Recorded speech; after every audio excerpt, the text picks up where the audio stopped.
আমার কিচ্ছু ভালো লাগে না। আমার রাহুলের সাথে কথা হয়ে গেছে, কালকে ওরা বাইরে চলে যাবে। যা তুই ওদের সাথে চলে যা। আমি যাবো না মা। মানুষের বাচ্চা, আমাকে মার না। রাস্তাতে যাবি তো খাবি কি?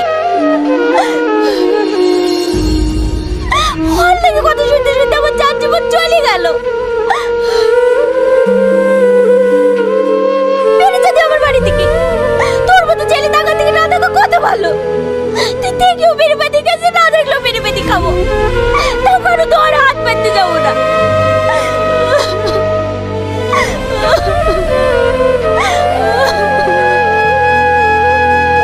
মা, আমার লেগে তোমাকে আর কারোর কথা শুনতে হবে না,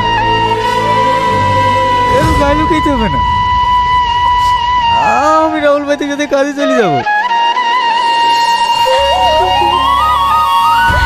বাবু রে, তুই তো জানিস রে, দুনিয়া আল্লাহ ছাড়া আমাদের কেউ নাই। তোর বোনের পিঠে তো অনেক টাকা লাগবে। আমি এদিক ওদিক করে যা টাকা পাই, সংসারে সব ভরে যায়। তুই যদি কাজটা করিস, তাহলে তোর বোনের পিঠে মুক্তি করবি।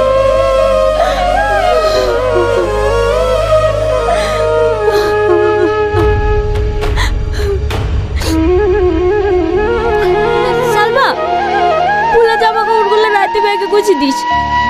রাহুলরা বলছিল কালকে সকাল সকালে বেরিয়ে যাবে। ঠিক আছে মা।